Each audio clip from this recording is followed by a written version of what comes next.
Hello there and welcome to the Bicycle Diaries, and welcome to my first ride back after Italy, and it is actually also my first ride after my fortnight of self-isolation.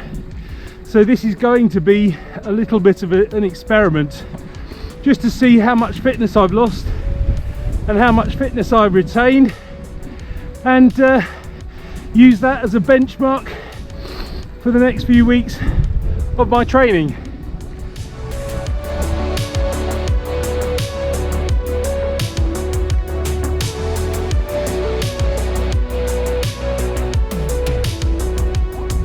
I'm out today on my Southwick back roads route, which is about 27 kilometers and probably about 300 meters of climbing. It's not desperately difficult, but it will be interesting to see what sort of time I'll be putting in today, because when I'm fit and riding this full gas on my trek, I can do the entire route in just under an hour. The weather today isn't great. It's been chucking it down all weekend, and although the rain stopped, it's still very wet on the roads and incredibly windy, with gusts of up to 40 kilometers an hour. So today's not going to be easy.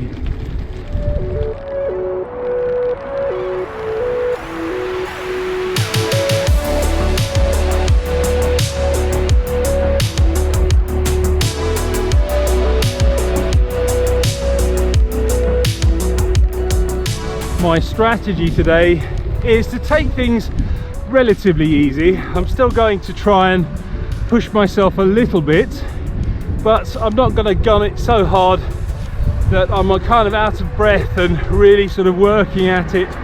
Like I say, it's just a benchmark today, and with that in mind, I'm kind of doing the old school thing of not using the big ring on the front. So by using the smaller chain ring, forces me to focus a bit more on a higher cadence, although that would be good if my cadence sensor was working.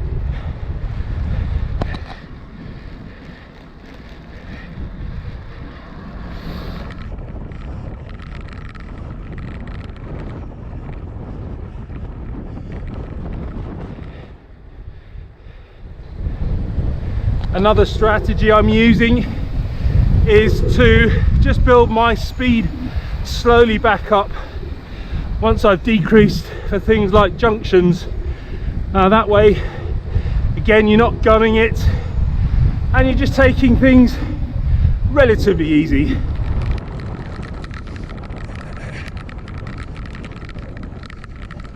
You can see how stormy and windy it's been by the amount of leaves and branches on the road. But the thing that surprised me is how dry it is, considering how wet it's been as well.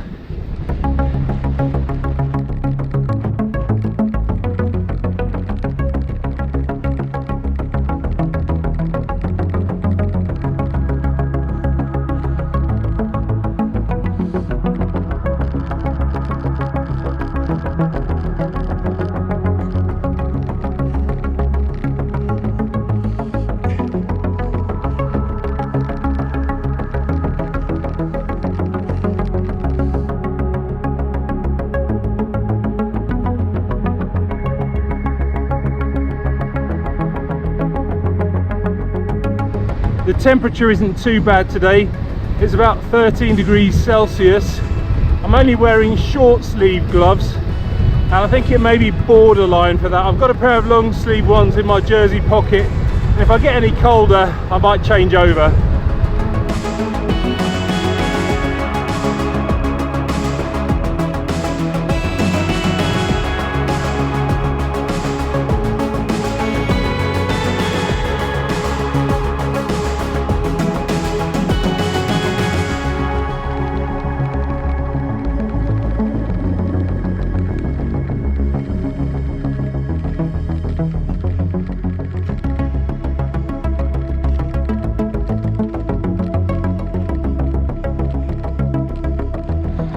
there we go, that's Bunkers Hill. That's the main climb of the day done. Gave that about 6 out of 10 effort. Not too bad. Just went spinning up there, what I'm guessing at about 90 revs per minute. Not even in my lowest gear. I really do need to get this cadence sensor working to find out for sure.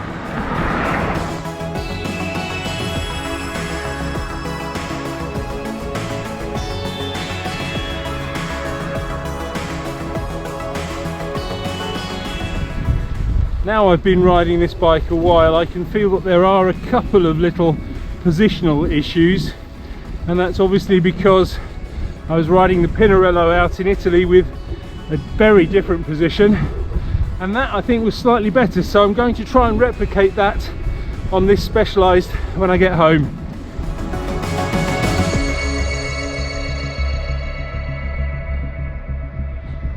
Well, there we go, that's 28 kilometers in the bank of fitness, and I've opened my account for this week. The ride itself wasn't desperately difficult, as you can see by the heart rate graph. I spent most of it in the green area, so that's not pushing it too hard at all, though there were a couple of little moments where my heart rate got up to about 85% of my maximum. So basically this ride did exactly what I wanted it to do, and as such I would say that on a rating scale of 1 to 10, my fitness is probably still about a 5 or a 6. So I've not lost a huge amount due to being self-isolated. But the slight complication is coming on Thursday, because Boris has announced that the UK will be going into lockdown. Now that doesn't mean that I can't ride out on the road, because I think the same rules apply, that I'm allowed to go out for 1 exercise session a day, and I'm even allowed to do it with 1 other person, so that's all good. But yeah, generally speaking, we're all going to be confined to our houses.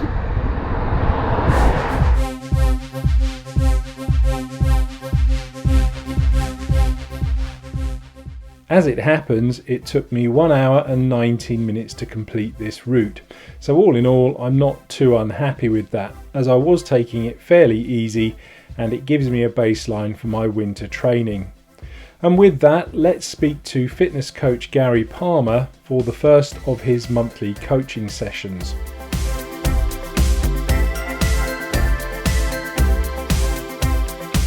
So Garry, hello there, how's it going? Hi Leonard, great to see you again. It's been a long time. I'm not sure how long it has been. According to my memory, I think the last time we met was 2006. I came over for, I think it was a fitness test or an FTP test or something like that. I remember being on the bike and doing some pretty intense cycling. Face mask on, full fitness profile with you, Leonard. That's right, yeah. But it's been a good few years now, so it's great for you to reach out to me, and thank you very much. No, pleasure. I mean, hopefully you can be of sort of great benefit, because as I've sort of explained to the viewers, I've been in self-isolation here due to returning from Italy a little bit too late, and I feel that I've lost a little bit of my fitness. I feel I'm reasonably fit at the moment, but I thought I got in touch with you because I thought you'd be the perfect person to kind of help me with my fitness over the next 3, 4, 5 months or so.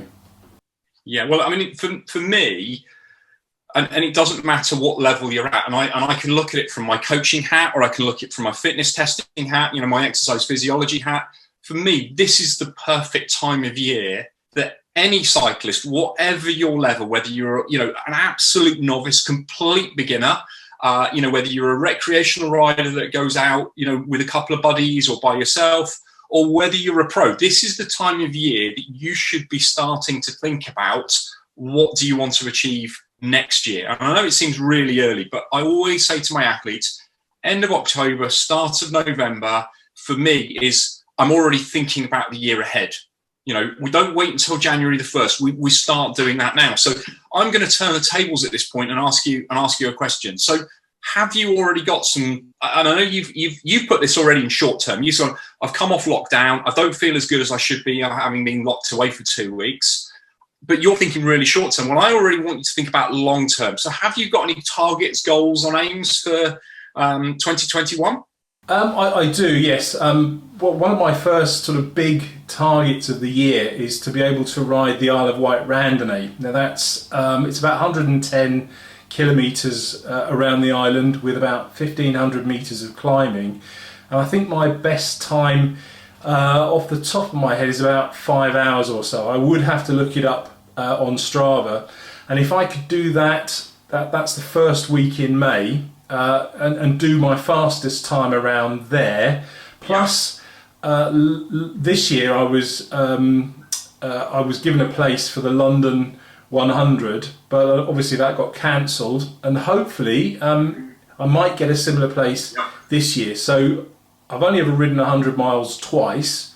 The last time was pretty tough, and I'd like to be able to maybe ride the 100 in, I think it's early August. That's right. So, and again, for your viewers, that for me is the first question is really, really important. And there'll be lots of people out there that maybe aren't as organised as you are. So it's really nice that you've come and given me two very, very clear, distinct goals. And I find, again, with the athletes that I work with, my clients, we end up with one or two things. We end up with either people that have got 1,001 goals and they give me a list of events they're doing every single week, week in, week out, or they go, well, I'm not really sure. It doesn't matter, again, to me, and I think this is really important that people understand this, is it doesn't matter to me whether you're cycling for enjoyment, you're cycling to improve your fitness, you're cycling to improve your health, you're cycling for weight loss, you're cycling to get away from the cats, the dogs, the kids, whatever it might be. If you've got a target, a very, very distinct target in mind, it gives you something to keep focused on. And I think, right, we've got those targets. For me, that's crucial. Now, I would say to you, what we probably need to do is we probably need to segment the year down. So, if you're looking at Isle of Wight in May, I would almost say to you, and this is your homework for the next 2 to 4 weeks until we chat again, create yourself a schedule. How many hours am I riding this month? And what's my longest ride going to be? And then, so tell me a bit more about what you're doing training-wise at the moment.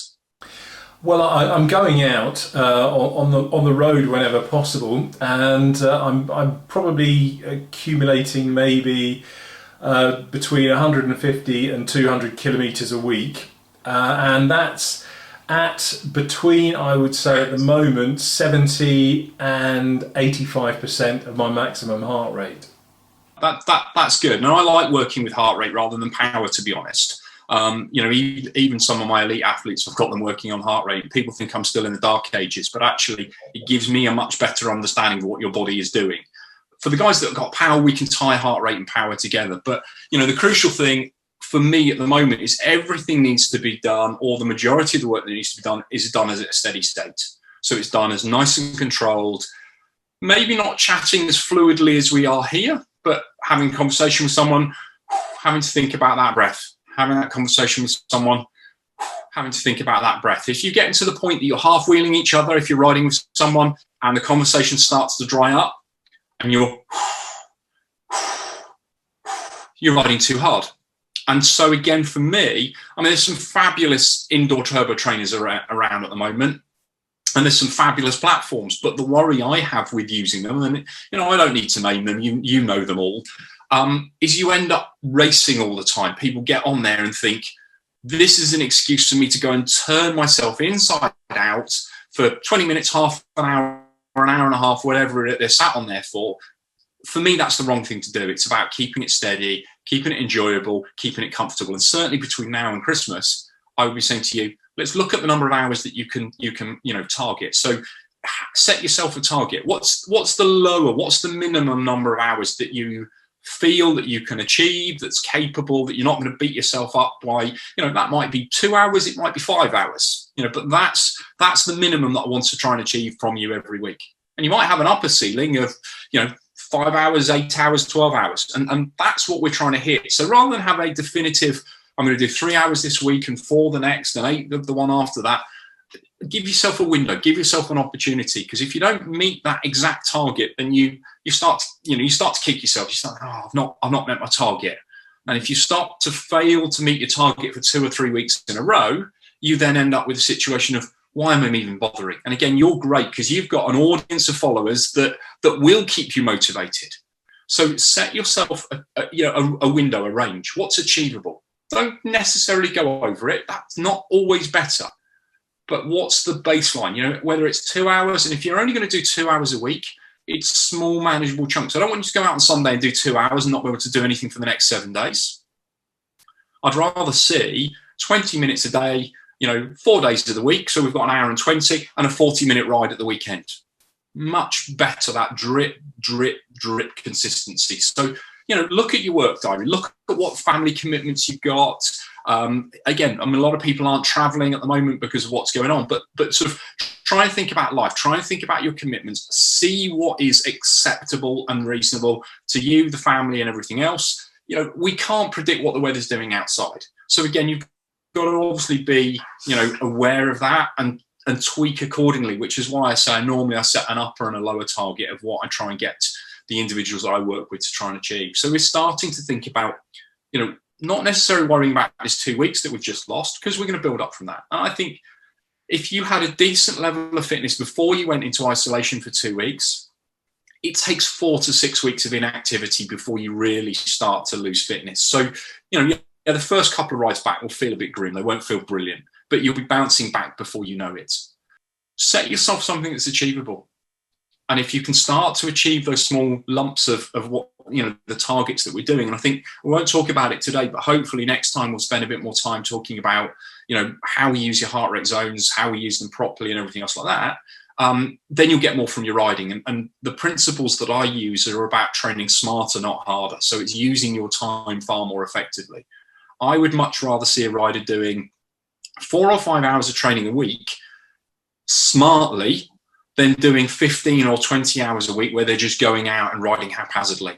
The rider that does 4 or 5 hours a week will actually get more from their fitness, they will get better recovery, and we will see better responses to their training to the guy that just goes out for 15, 20 hours a week and smashes it every time they come out. So it's about having those sensible steps and sensible strategies moving forward. So I think at this time of the year, it's absolutely crucial. Simple steps. Know what your targets are. Set yourself up some weekly, monthly goals, and they don't have to be religious, but they give you something to work towards. They give you something to focus on. Stick her somewhere prominent, on the wall of the office, on the fridge door, wherever it might be, and you use whether it's a Strava or a Training Peaks or a Garmin Connect or whatever, set yourself, an idea of what window, what numbers you're trying to achieve. So you've got something you're aiming for and tick off that you've done it, and big red mark that you haven't. If it's a big red mark, okay, we move on. Can we do better next week? If we've got 2 or 3 red marks next to each other, well, you've probably set your goals too high. Let's reevaluate them. Let's bring them down. Let's set something that's achievable. And that at the moment it's time on the bike. It's consistent time on the bike, and it's trying to ride at least 2 or 3, ideally 4 days a week, not necessarily going out every day, 2 or 3 rest days a week, but trying to ride 2, 3, 4 days of the week, whether it's indoors or outdoors, it doesn't matter. At this time of the year, it's about keeping the consistency in your training. And by the time we come to January, you will be so much fitter and stronger than you were in January last year that actually when we'll start thinking, right, we've now got 4 months or 3 months and a taper to get you to May for your Isle of Wight, we know you're going to be flying. So that would be my targets over the next 2 to 4 weeks until we catch up properly. Okay, so consistency, accountability, and setting realistic targets. Of course, and consistency is key. It's the king. It's the number one factor that we need to think about. I mean, we're very much on the same page. I mean, last year, if you watch the Bicycle Diaries vlogs that I was putting together, it was along those lines, but I started in January rather than this time of year. So if we can start on the 1st of November, you can then have November, December, January, February, March. You've got 5, maybe even April, 6 months of a good endurance that then props you up for the whole of the season. Yeah, absolutely. And that will then see you through to September, October time. October, you have 2 or 3 weeks recovery, downtime, whatever, before we start the year off again in November. And that's you start to build that consistency year after year after year is where you build your fitness year after year after year. Okay, so ideally then the rides that I should be doing are best done on the road, but obviously with the weather, you know, a turbo training session, the right turbo training session is good as well. And you know, we can go into that discussion if we need. And you know, at the moment, it's ride your bike. Don't care where you ride your bike. I don't care whether you ride a gravel bike on you know, off road. I don't care where you ride a mountain bike. Pedal, pedal, pedal. It's ride your bike. Okay, so just to summarise then, for the next 3 weeks, the first thing that I need to do is kind of work out how much time I've got available to me to train, and then kind of work out. Top of the page, quick targets. Okay, top of the page, so that would be those 2 race targets. Isle of Wight and the London 100, and then how many hours a week I can train, a minimum and a maximum. It's very interesting that there's a maximum as well, and then just try and be as consistent as possible at hitting those targets. Yes, yeah, absolutely perfect, and that's the first step towards getting you moving in the right direction to seeing you achieve Ride London nice and easily and smashing that 5-hour target, absolutely smashing that 5-hour target at Isle of Wight. Fantastic. So it's all just at a steady pace, nothing too hard, nothing sort of, you know, or nothing too hard for any length of time. At this time point, we will mix things up as we go along, but at this time point, it's feet on the pedals, backside on the saddle, turning your legs over. That's all I'm interested in. It's time in the saddle. And that's the crucial bit at the moment for everyone I think that we're talking to. Brilliant. So thank you for that, Garry. There's some definite pointers there for me to work on over the next 4 weeks, and hopefully, let's sort of put all effort into doing that and see how I go. Great stuff, and I look forward to catching you up with your progress, Leonard. Brilliant. Thanks a lot, Garry. No problems. Great chatting to you again. Thanks. Bye now. Bye-bye. I've been mulling over Garry's advice, and I've come up with a bit of a plan for myself. Based on the riding that I've been doing over the last few months, and bearing in mind that the weather isn't going to be improving much here over the next few months, I thought that I could probably manage at least 3 hours a week, rising to a maximum of 7 hours a week. And based on my average speed, that works out to between 75 kilometers a week and 175 kilometers a week. And as long as I'm getting somewhere in between those numbers week in, week out, that means my training is on track.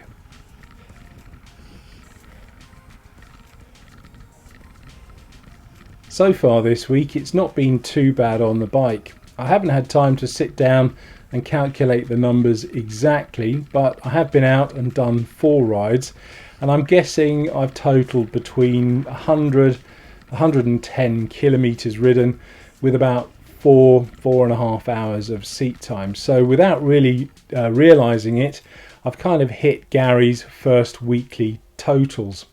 And with that in mind, the plan for next week is just to carry on. Hopefully I will hit that at least 3 hours of cycling. The weather isn't looking too bad, so hopefully that will help me to achieve that.